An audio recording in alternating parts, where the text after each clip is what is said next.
Hi, I'm Pradnya. Let's talk about flowers today. If you have followed my work over last couple of years, you must have seen that I draw flowers.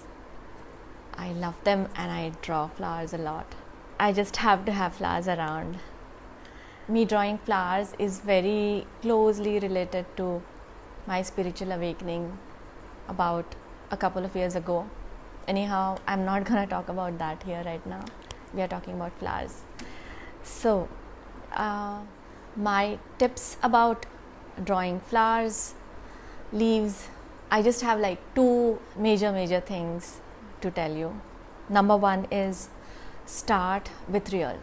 Don't start with a form that somebody has simplified or somebody else has drawn in a different style. I would say first start with real, like see how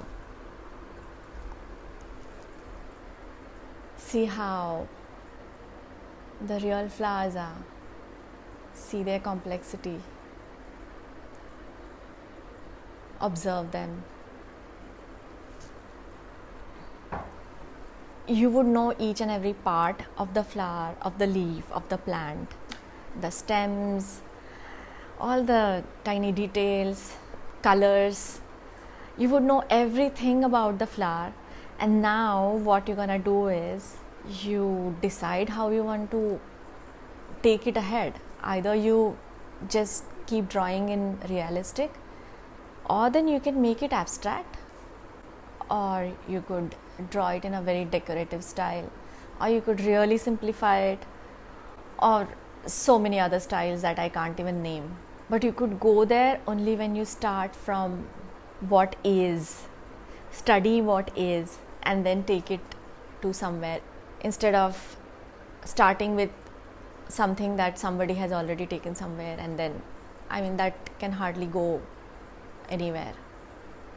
So that's my number one tip. Study from the real and then you work on that. To explain this point, I would like to show some of my works. So this is something that I did really realistic. You can see the veins of the flowers and all the fine details. And then here it's realistic, but it's still slightly getting decorative. So it's like in between. Now here I tried to capture color. So I still have the flower in front of me, but I'm playing with the colors.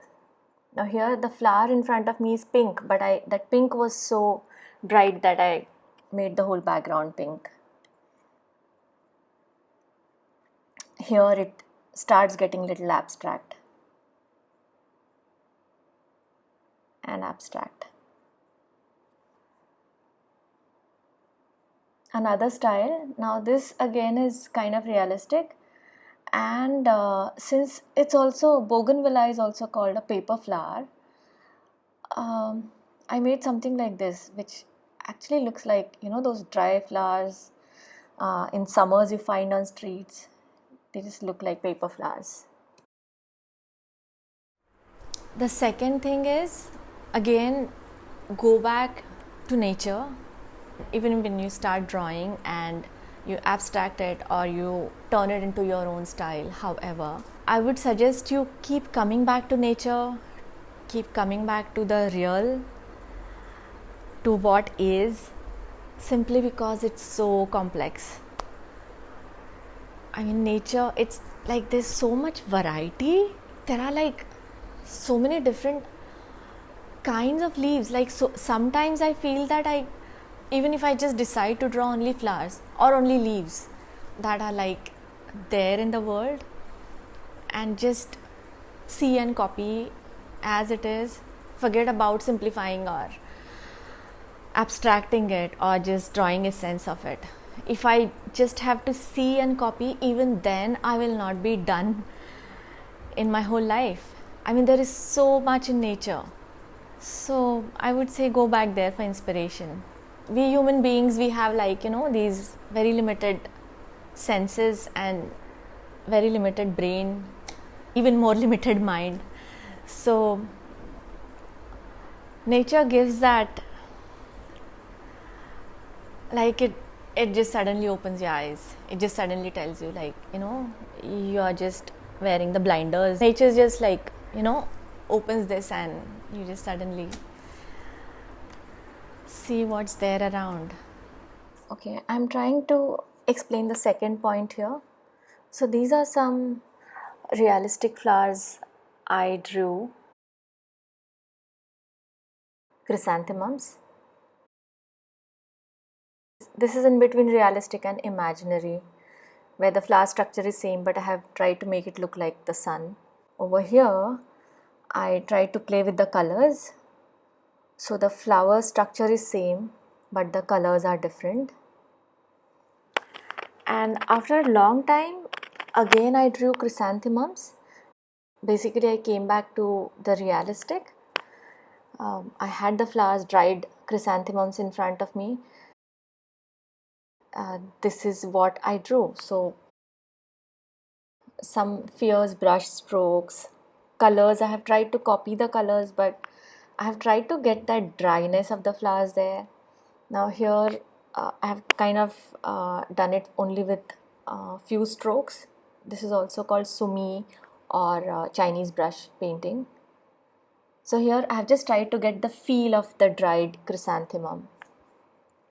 So all this you would be able to do when you know the actual chrysanthemum and the feel of it and the structure of it, and then you break away from it and come back to the nature and draw in whatever style you like.